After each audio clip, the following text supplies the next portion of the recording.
में coordination chemistry पिछली class में अपन ले रहे थे। अपन ने पिछली क्लास में देखा कि कोऑर्डिनेशन कंपाउंड किस तरह से बनते हैं, उनकी स्ट्रक्चर क्या होती है, उनकी मेन टर्म क्या होती है, कोऑर्डिनेशन कंपाउंड का नामकरण, वर्गीकरण, ये अपन ने पिछली क्लास में पढ़ा था। आज अपन क्लास में लेंगे आइसोमेरिज्म इन कॉम्प्लेक्सेज, संकुल यौगिकों में समावयवता।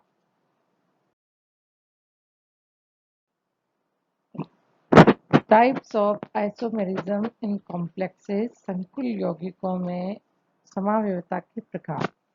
उपसहसंयोजी यौगिकों में समावयवता क्या होती है, पहले ये जानते हैं। दो या दो से अधिक यौगिक जिनके अणु सूत्र समान हो परंतु संरचना भिन्न भिन्न हो, अलग अलग हो, समावयवी कहलाते हैं। ये प्रक्रिया समावयवता कहलाती है। देखिए क्या होता है, जब अणु सूत्र समान हो परंतु जब उनकी स्ट्रक्चर दो यौगिकों की अलग अलग हो तो ये दोनों यौगिक एक दूसरे के आइसोमर कहलाते हैं, और ये जो प्रोसेस है वो आइसोमेरिज्म कहलाता है।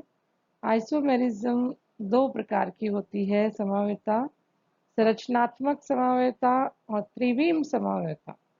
जब समावयवता संरचना के परिवर्तन के कारण से उत्पन्न होती है, जब अणु सूत्र समान हो पर यौगिकों की संरचना अलग अलग होने के कारण से समावयवता उत्पन्न होती है तो उसे संरचनात्मक समावयवता कहते हैं।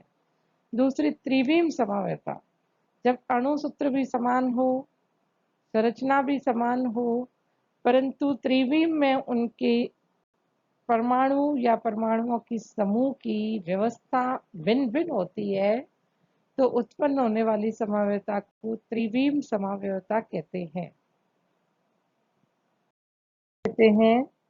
संरचनात्मक समावयवता। संरचनात्मक समावयवता के प्रकार कौन कौन से प्रकार होते हैं जो अपन इस क्लास में पढ़ेंगे। आयनन या आयनीकरण समावयवता, आयोनाइजेशन आइसोमेरिज्म। बहुलीकरण समावयवता, पॉलीमराइजेशन आइसोमेरिज्म। हाइड्रेट समावयवता, लिंकेज या बंध समावयवता, लिंकेज आइसोमेरिज्म। उप सहसंयोजक समावयवता, कोऑर्डिनेशन आइसोमेरिज्म। उप सहसंयोजक स्थिति समावयवता, कोऑर्डिनेशन पोजीशन आइसोमेरिज्म। लिगैंड समावयवता, ये इतने प्रकार की होती है संरचनात्मक समावयवता। त्रिविम समावयवता मेन दो प्रकार की होती है, ज्यामितीय समावयवता और दूसरी है प्रकाशिक ऑप्टिकल आइसोमेरिज्म।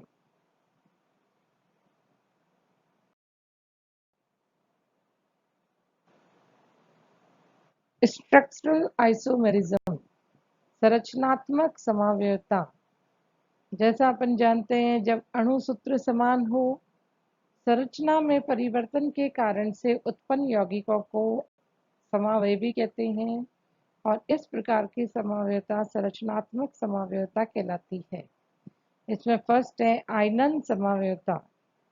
आयनन समावयवता को अपन एग्जाम्पल से समझते हैं। नीचे देखिए एग्जाम्पल, P2Cl2NH3 का होल 2 और Br2, और इसी अणु सूत्र का दूसरा सूत्र बना PtBr2NH3 का होल 2 Cl2।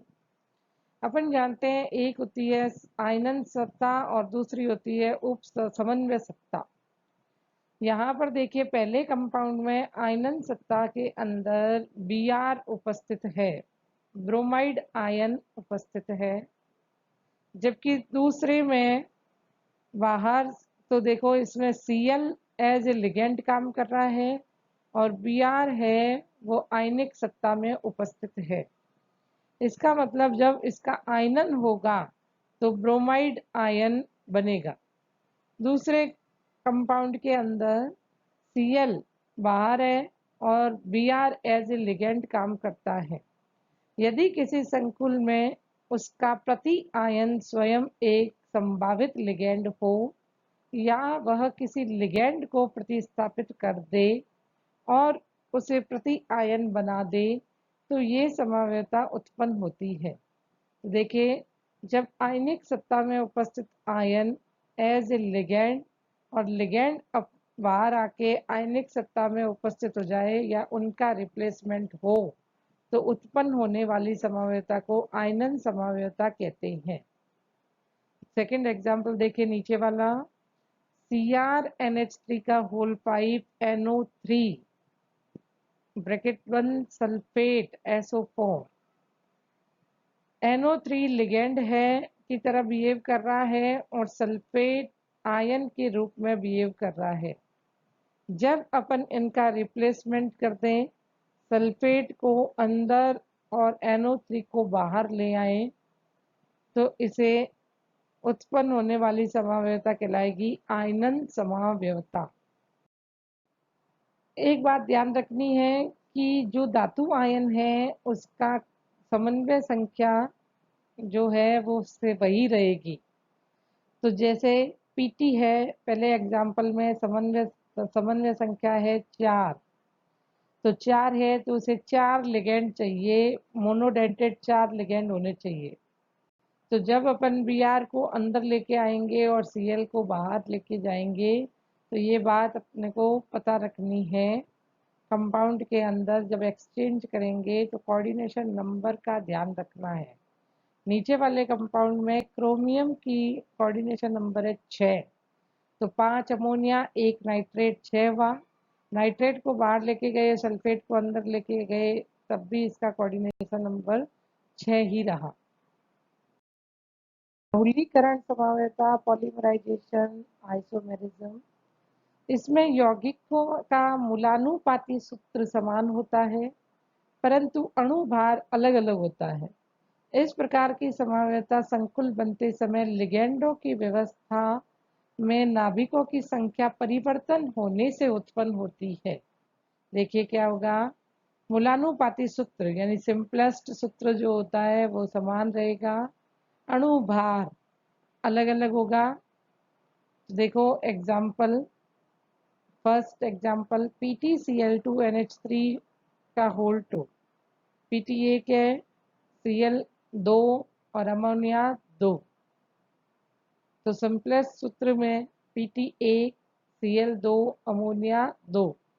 यदि अपने को इसका बहुलीकरण करता है तो इसकी संख्या Pt की संख्या डबल, Cl की संख्या डबल, अमोनिया की संख्या डबल कर दे तो Pt 2 Cl 4 अमोनिया 4। तो देखो अगला सूत्र PtNH3 का होल 4 PtCl4। इस कंपाउंड में पहले और दूसरे कंपाउंड में मूलानुपाती सूत्र समान है। पहले में एकलक है और दूसरे में डबलेट है या 2 अणु उपस्थित है, तो यह इसका बहुलक कहलाएगा, द्विलक होगा और द्विलक भी एक प्रकार की बहुलीकरण समावयवता होगी। Next example CO cobalt NH3 का होल 3 NO2 का होल 3, कोबाल्ट 1 अमोनिया 3 NO2 3। यदि इसे डबल कर दें तो फॉर्मूला बना CONH3 का होल 6 CONO2 का होल 6। इस तरह से अपन सिंपलेस्ट यौगिक का बहुलीकरण कर सकते हैं और ये जो समावयवता होगी उसे कहेंगे बहुलीकरण समावयवता।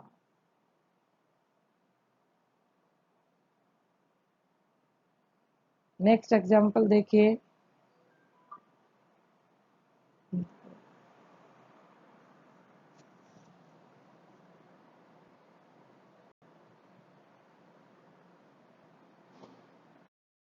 रेट या विलायक योजन समावयवता।